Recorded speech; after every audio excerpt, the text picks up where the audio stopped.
What's up, guys and gals? It's the Tyrant here. Welcome back to my weekly Q&A session where you guys ask the questions and I give you the answers. Always my favorite time of the week with my favorite group of people, my favorite audience. I want to thank each and every one of you for being here. But before I proceed, I have to thank two people in particular. We got two new patrons this week, very generous individuals. Our first one is Brian, very nice person.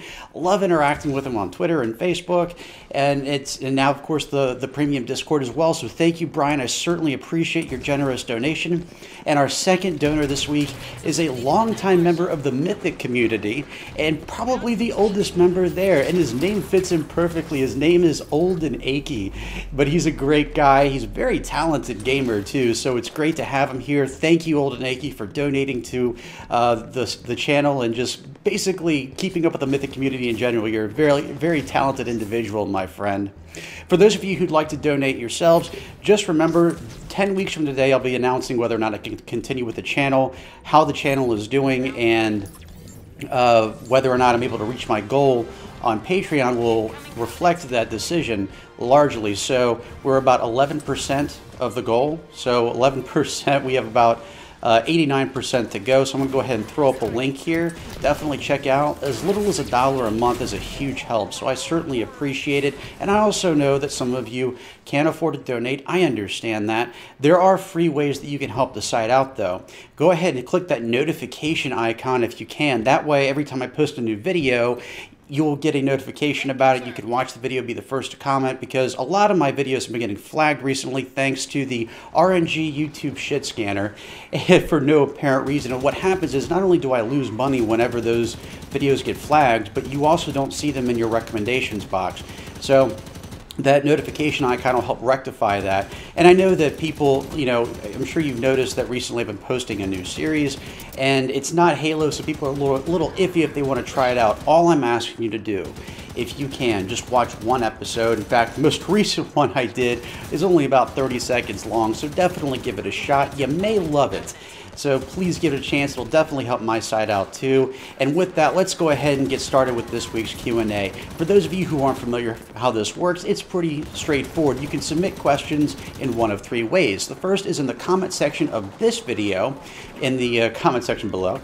And the second way is follow me on Twitter at MythicTyrant. A link to my Twitter feed can be found in the description below. And if you aren't already following me on Twitter, I'd love for you to. We have a lot of fun conversations with people, not just other Halo YouTubers, but also Bungie and 343. I'd love to loop you into those conversations. And of course, the third way is if you're a patron on my site, if you're donating to my Patreon account, then you are automatically a member of my community Discord, and we have a special section in that Discord called the Q&A where you can ask questions there as well. So let's go ahead and dive right into this. Our first question of the week comes from Jonathan Skin. So every time I hear this name, I think of Buffalo Bill from Silence of the Lambs.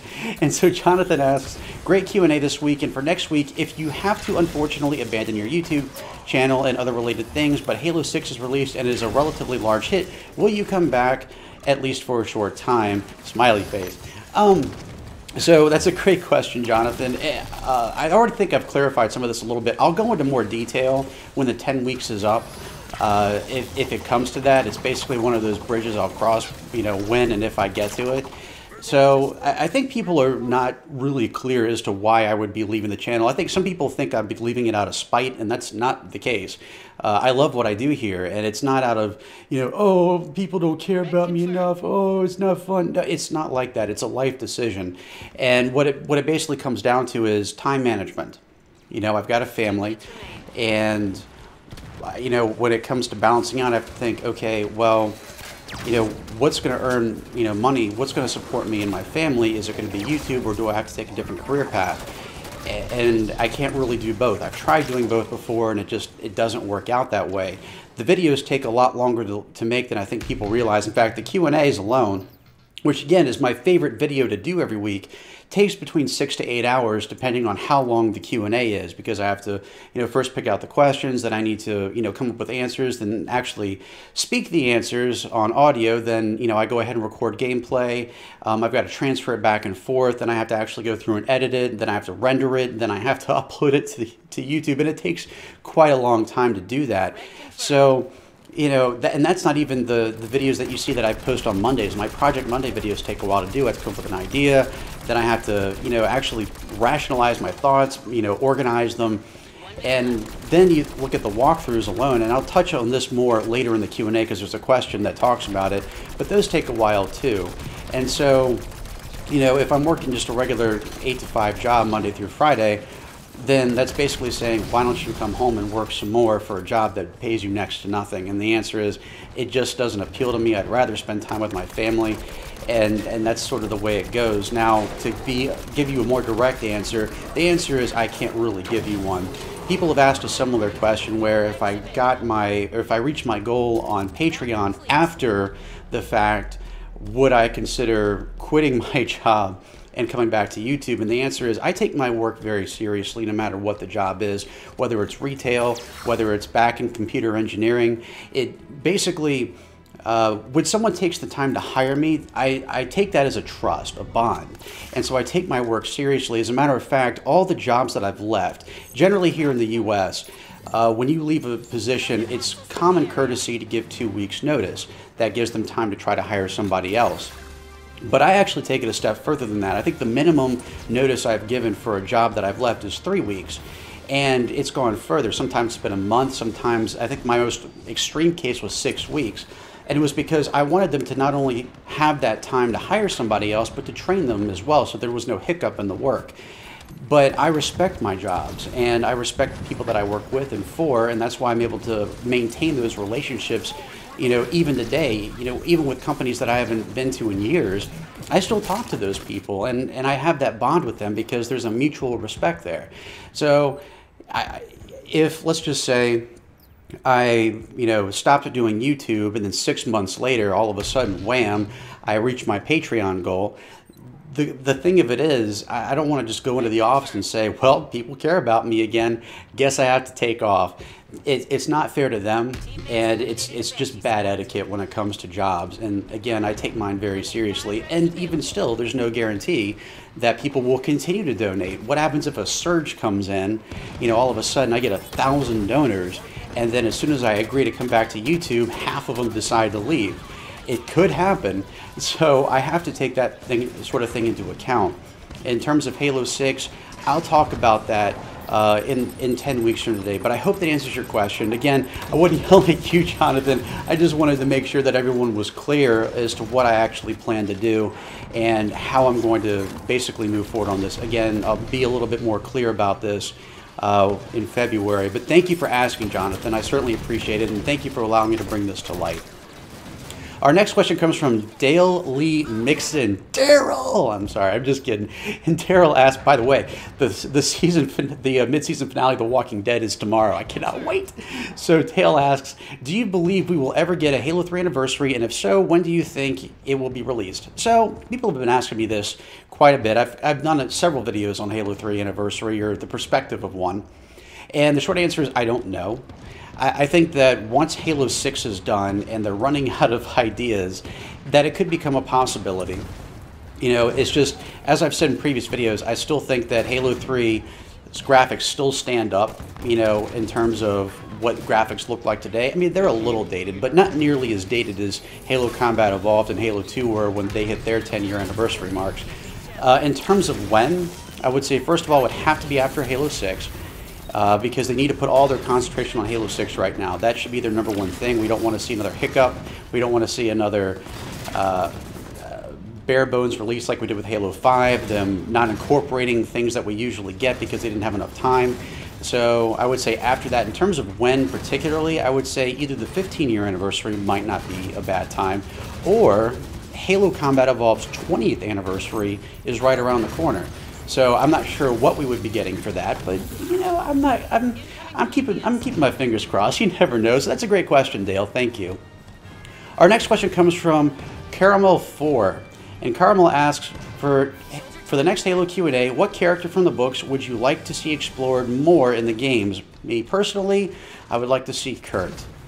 You know, I'm not really sure. If I had to pick one in particular, it's been a while.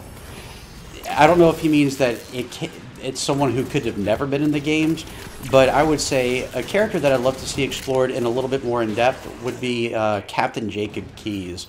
He's a very important character. He was in the Fall of Reach, but I'd like to see some history behind that a little bit more. Maybe what his relationship was like with Dr. Halsey, and you know exactly what happened, or who was maybe his former wife was, or current wife for all I know, that gave birth to Miranda Keyes. So I'd like to see his dynamic, what pulled him into the UNSC, his initial responses when the Covenant War broke out. I think that'd be great. So that's probably the best answer I can come up with, but I hope that fulfills your ideology, Caramel Ford. Thank you. Our next question comes from Jackson Cook. And Jackson asks, Q&A, this may be a very long question to answer, but if you could take one different aspect from each FPS Halo game and implement it into Halo 6, what would those features be? Please don't include Spartan abilities or the movement system for Halo 5. So I'm going to condense this down a little bit because I really don't have picks for every other Halo game. But I would say I'd love to see dual wielding brought back. I'd love to see theater mode for campaign brought back. I'd love to see firefight mode brought back, the standard firefight that we all know and love. I'd love to have it customizable. And I'd like to have that in addition to Warzone firefight. So that's really all I've got, but I hope that answers your question, Jackson. Thank you. Our next question comes from Joe D. And Joe asks, Halo Q&A, hey Mythic, since not a lot of people like Locke, I think 343 will have Locke make some noble sacrifice to save Chief, and that way at least we'll have a reason to like him. Also keep up the great content. Well, thanks, Joe. So I'm not really sure what the question is there. You seem to sort of answer it yourself. Maybe Locke isn't a big enough character that I think that it would impact anybody. So, you know, people have suggested maybe Locke will replace Chief. I said, no, I don't think that'd be a good idea. I'm not really sure what Locke's fate is. I don't even know what kind of role he's going to play in the next major Halo title. But, you know, it's a good idea to keep in mind. So thank you, Joe. I appreciate it. Our next question comes from CFunk99. He actually had the star question for 2 weeks in a row. You didn't get it this time, but he still asked a really good question here. And CFunk99 asks, do you think that means 343 will split the Halo 6 campaign into 2 games, make it 30 missions long, make the second half DLC, or give lesser roles to least successful characters like Locke or Palmer? So I think he's asking, will Halo 6 be split into 2 games? And the answer is, I certainly hope not. That would be a terrible idea for a number of reasons. First of all, the last major Halo title was already a to be continued, and that's a risky thing to do in a video game because unlike movies that might be able to have 2 releases in a year or a release 1 year apart from the previous one, games take 2 to 3 years to make, sometimes longer than that. And so you're asking people to hold tight just a little longer to finish the story out that started years ago. You know, Halo 5 came out in 2015, so if they don't finish telling this story and they keep leaving cliffhangers all the way till, like, you know, 2022 or something like that, people are going to be pissed. I mean, that's an entire generation of games generation of gamers right there. And it wasn't just Halo 5. Halo Wars 2 did it.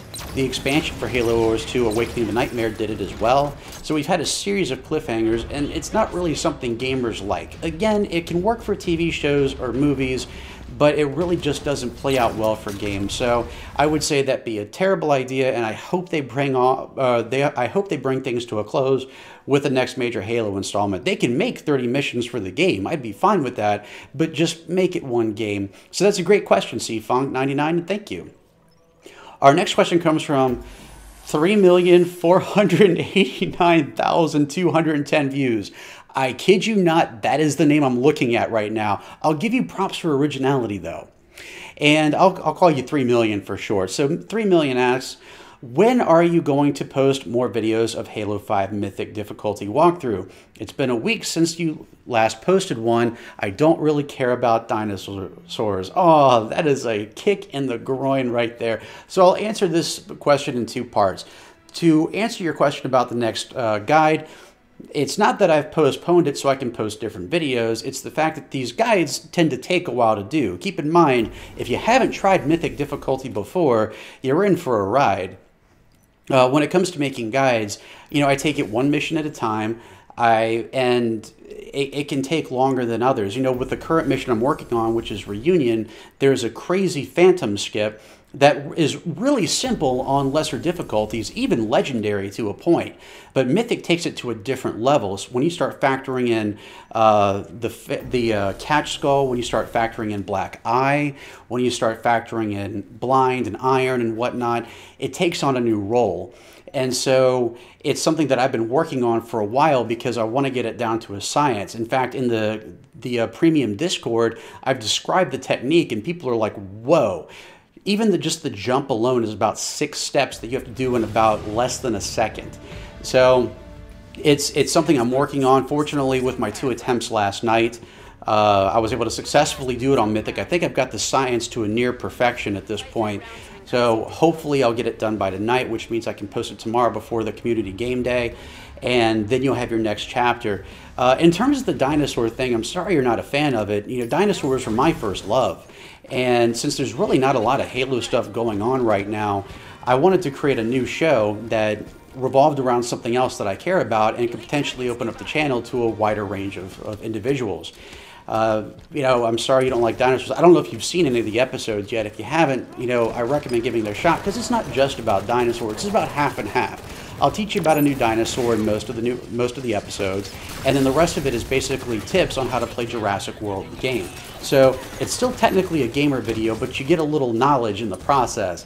So I hope you give it a shot. Again, I know not everyone loves dinosaurs, but I still can't believe that. I felt everyone at least found them interesting, but please check it out if you can. It's not that I'm replacing Halo with dinosaurs on this site by any stretch of the term. It's just, again, things are a little slow with Halo right now.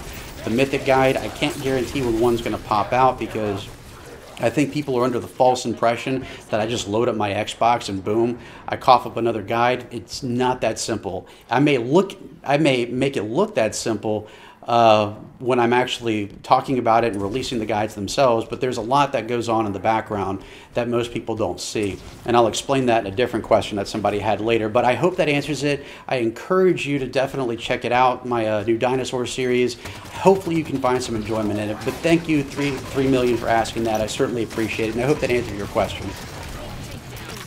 Our next question comes from Captain Cyrowick, and Captain asks, Q&A, do you think the Halo games are becoming too easy? The older games seem to be more difficult and stressed at how important strategy is to surviving. The newer games don't seem as difficult and strategy isn't needed as much. I think you and I are playing 2 different games, Captain Cyrowick. So to address this, yes, the first 2 games in the series, Halo Combat Evolved and Halo 2, are absolutely brutal. Combat Evolved was at least fair in that regard. But it was, yes, it was very difficult to do. Halo 2 was difficult because they cheated, and Bungie admitted that. Actman did an entire video based around, you know, legendary difficulty and why it was so brutal and why people were so outspoken against it. You know, you talk about not just the Jackal snipers that could one-shot you from across the map, have crazy hit scan and whatnot. You know, you have the elites that are just constantly peppering plasma at you, far more than any player actually could. You're talking about the flying elites, the universe-breaking boss battles. I mean, there was a lot there to make Halo 2 just, you know, tooth-pulling hard. And it's why I don't really like going back and doing it, and why I've already said right now I have 0 plans to ever do a quote-unquote Mythic walkthrough for it. I thought things started getting easier in Halo 3, but not to a point where I didn't like it. You know, I still felt the campaigns were very enjoyable. It's still tough to a point. It's just not nail-biting tough like the first 2 games. However, you can make up for that by putting the skulls on, and I feel like that's why they added them to begin with. Legendary becomes more accessible to people, while others who still want a challenge can make that for themselves, and it's thanks to that reasoning that we now have the Mythic difficulty, founded by yours truly. So I hope that answers your question, Captain Cyrowick, and thank you. As far as the newer games go, it's to each their own. I thought Halo 4 was pretty tough in certain areas. Halo 5, even though you have the squad system, you still have your moments. If you need an example, check out my video where a Jackal sniper on Legendary managed to take out both me and my entire team. So, yep, that's all I have to say about that. So thank you, Captain. I appreciate it. Our next question comes from Chris Wright. And Chris asks, Q&A, so apologies if you've already answered this previously, but as a long-term Mythic fan, I've always wondered what your process is for attempting a level. Are there specific speedrunning section skips that you attempt and research, or even avoid, and what is your process for attempting a level? So first of all, thank you. It's great to see that you've been a longtime Mythic fan. It's not a question that's ever been asked in the Q&A before, and I'll be happy to share some of my secrets with you. So usually I'll go through the level on Legendary or something like that first, just to get a feel for it. Sometimes I'll tone it down to normal or easy, just so I can have the freedom of exploration without freedom of getting my ass handed to me. And especially in Halo 5, you have a lot of extra places to look. You have a lot of secret passages. There's a lot of weapons placements that I didn't know about the first time around, that I didn't find out about until I started exploring it. And so that's my key thing. The first thing I want is the layout of the mission. Once I'm done with that, I play it a couple of times through, usually on Legendary, just so I have an understanding of how powerful the enemies are, where their placements are going to be, and it gives me a sense of how to plan things out in the future. Once I feel like I've got the mission somewhat down on Legendary, and I can beat it on Legendary without dying, then I'll crank it up, and I put on this mode I call PseudoMythic. And what this means is I subtract the blind and iron skulls. I do this because if I take away the iron skull, if I run into a problem section, I can repeat that over and over again until I find a technique that works consistently or mostly consistently. The main reason why I'll take blind off is because I want to know what effects each weapon has against my shields. I want to know, in terms of the famine skull, when I pick up a weapon, how much ammo is it going to have, because when you have blind activated, you're not going to know little details like that. And so I practice a few times. Once I'm able to actually get through it on PseudoMythic without dying, then I crank it up again, this time with iron and blind activated, and I go ahead and play it out till I get it right. Now, as you mentioned before, yes, there are certain sections that I have to practice over and over again. One of the reasons why it's taken me so long to do Reunion is because there is a certain skip that is extremely complicated to do, especially on Mythic difficulty. Not so much on lesser difficulties, but on Mythic you've got a lot working against you, and I want to make sure I get it done perfectly so that even the noobest person out there, the noobiest person who plays Halo, can do it for themselves. The difference between me and Naked Eli when we did our walkthroughs is Naked Eli is a freaking pro. You know, he can shoot from the hip. He knows what to do, just how to make... His videos look very impressive. They're entertaining to watch. But your average person isn't going to be able to pull off what he does. It takes a very skilled player to do that. My walkthroughs are meant for everybody, because I suck at Halo, believe it or not. I'm good at what's the word I'm looking for? Re-engineering or reverse engineering the missions in a way that I can better understand them and be able to beat them on harder difficulties. But I'm a terrible shot. I'm a terrible sniper. And, you know, it's just, I sometimes panic in certain situations because I have high anxiety naturally. So it's one of those things where when I make a walkthrough, if I can do it, you can do it too. So yes, I do, especially when it comes to more difficult sections, I'll practice them a few times, make sure those are ironed out so that when I actually do my run, I feel very confident in doing those segments over and over again. So I hope that answers your question. That was a really good one. And hopefully, if I can get that skip right, I can have Reunion done for you by tomorrow. So thanks for asking that, Chris. I really do appreciate it. Our next question comes from Nerf Shooter 101. And Nerf Shooter asks, Q&A, since you do such an amazing job on the Halo Q&A, would you ever think about doing a dinosaur or Doom Q&A? Well, I'm not sure about the Doom, but first of all, thank you for the compliment. In terms of the dinosaur thing, if maybe, possibly, or at least maybe melding the two together, you know, maybe just doubling the amount of questions I answer and selecting a certain amount for Halo and a certain amount for dinosaurs. Think of it as the series has to pick up in popularity first. The first video, let me slow down a little bit. The first Dino Fights video to surpass 1,000 views was just posted a couple of days ago. In fact, I think it's at almost 3,000 now. If I can see progress like that, if the series continues to gain popularity and people really want to take the time to ask questions, it's something that I might consider in the future, but that's probably going to be a ways off. But I hope that answers your question, Nerf Shooter, and thank you. I'm glad you love the dinosaurs too, by the way. Our next question comes from West Leneve. And I want to apologize to Wes for a second, because he's actually asked this question for a few weeks now, and I'm just now getting to it. So I'm sorry it took me this long, my friend, and I hope I'm able to give you the answer you're looking for today. And Wes asks, After Halo 6, what if a story took place hundreds of years in the future where the galaxy is threatened by an intergalactic civilization that killed the precursors? Well, that's an interesting idea. I've already stated in previous videos, I really don't want to see lore continue after Halo 6, at least not in the form of games, because it's already getting a little too crazy and a little bit too unrealistic. In terms of the Reclaimer saga. Here's what I would recommend for your story, though. I can see it certainly happening, but I don't think I would put it in the form of a game. This is one of those times where I would highly support outside lore in the form of a book, or possibly a movie, or possibly a comic, or anything of the like. That could work, because when you take ideas like that aren't directly connected to the other books, meaning they can be their own standalone thing, that's the kind of outside lore that I'd like to see. I hate it when they make outside lore so relevant that it ties into the games, and then when a significant event happens in the games, you don't understand it, you don't understand the context. There's a lot going on in the game that just happens to be going on, and you don't understand why.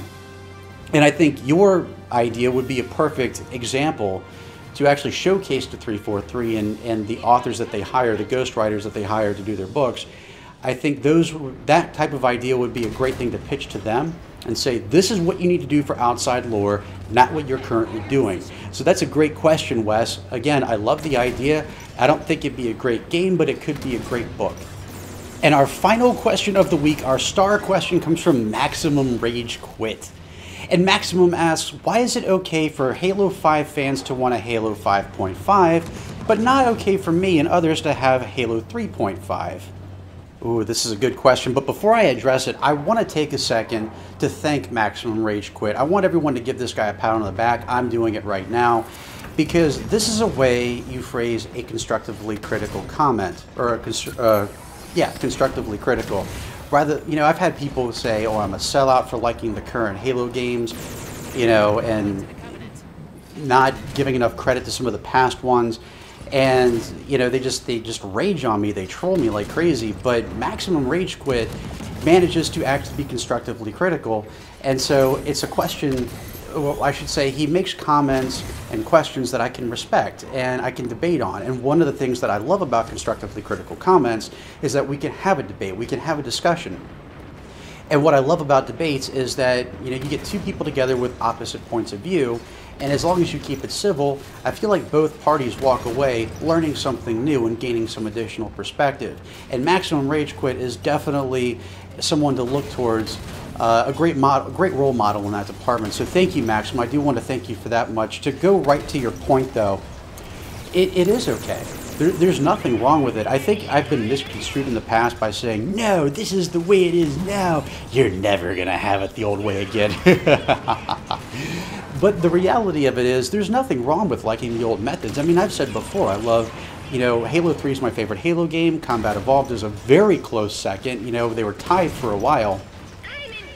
And there's nothing wrong with that. I've even said, going on into the future, I believe that 343, in addition to the new mechanics, should always have a classic playlist, because that way, legacy fans can enjoy the old classic gameplay in the new graphics environment and enjoy that with the new maps and so forth. So there's nothing wrong with that at all.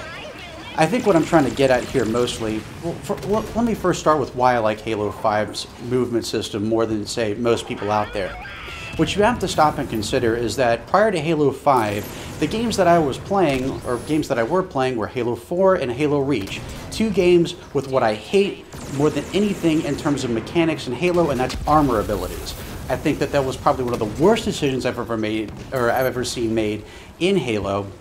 You're in one of those situations where it's like no one has even footing on the maps anymore. You'll have this person over here who has sprint, you have another person over here who has active camo, you have this prick in the corner who's got armor lock, and so no one's on the same playing field. No one's can say that they evenly matched against somebody else, especially when you think of things like jetpack and give you a vertical advantage. Whereas if you look at the mechanics in Halo 5, yeah, there's a lot of them out there and they can be a little bit complex, but at the same time, everyone's now on even footing. And to add to that, the new mechanics not only allowed 343 to develop larger maps horizontally, not just in multiplayer, but also in campaign, but also vertically, which is something we've never seen in Halo before. And I understand people not feeling comfortable with the new mechanics, but I got to tell you, after playing Halo 5 as much as I have, when I go back and play Halo Combat Evolved, and I load up my favorite map, which is Sidewinder, then it feels really weird because all of a sudden I've got this giant map. It takes me like, you know, half the game to get from one side to another unless I'm using the tunnels. In Halo PC, well, let me go back a little bit more. You know the portals that are in Sidewinder? You go up to the top level of your base, you go through the portal, and now you're stuck in the middle of the map with no vehicle or no nothing. So what do you do at that point? You're stuck there. In the PC edition, they added portal to portal. So people could actually have a third route to go to get from one base to another, which I thought was great. But in the original one, you have two options. You can either use the tunnel or use vehicles, and that was really it. And the same really goes for Blood Gulch. You can either go across with vehicles or you could use the side tunnels, but if you tried to go across on foot, not only would it take you forever to get there, but you would be a sitting duck.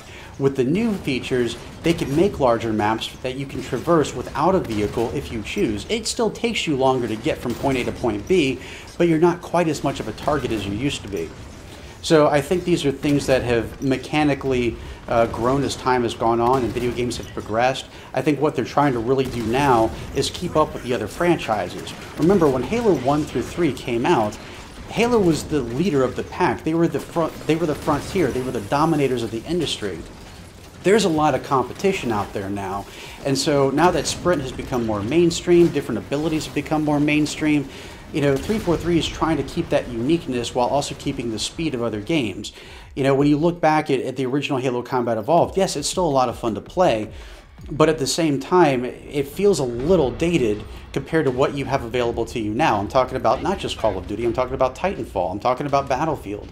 There's a lot of stuff out there that's changed in the first-person universe.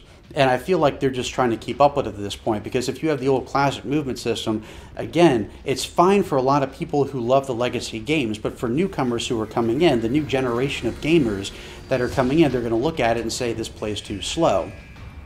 To your point, though, I still think that, yes, absolutely they should incorporate a classic playlist so that people like us who do love the original movement system, because I love them both equally, who do love the original movement system, they have that option to do. In fact, the Halo 3 playlist for Halo 5 Guardians I think is fantastic. I've really enjoyed playing Capture the Flag on there.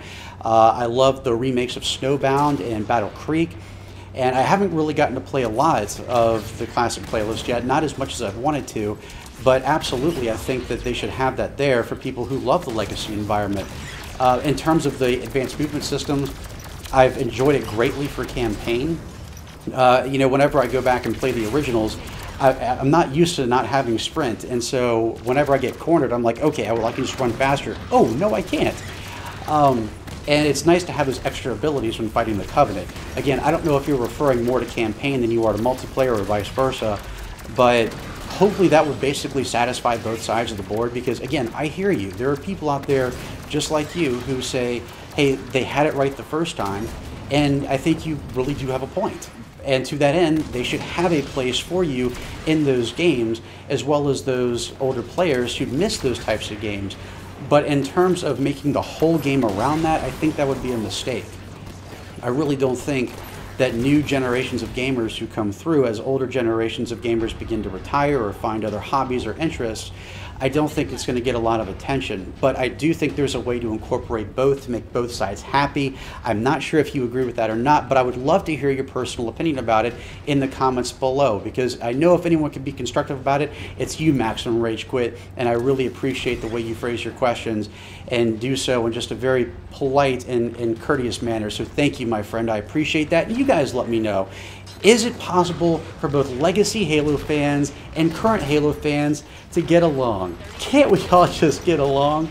You can let me know in the comments below or hit me up on Twitter at MythicTyrant. A link to my Twitter feed can be found in the description below. And in 10 weeks, I'll be announcing whether or not I can continue this channel. If you want to help support me, go ahead and check out my Patreon. I'd really appreciate it. If monthly donations don't really sound appealing to you, we have a store as well. The holidays are only a few weeks away, so you might find something you like. We've actually sold quite a few things recently, so you might find something there that you like too, so definitely check that out. And of course, as I said earlier, we have a notification icon. If money just isn't an option for you, just watching my material, sharing it on social media, that helps as well, so please consider doing that. And if you like this video and you want to stay up to date on all your Halo news, tips, tricks, and secrets, don't forget to click that subscribe button for more great content every single week right here, or every single day, I'm sorry, whoops, right here on MythicTyrant.com. We had a lot of great questions today. I certainly appreciate everyone taking the time to ask them. I hope everyone has a wonderful weekend. I will catch you all right back here next time. And as always, I'm the Tyrant, signing off.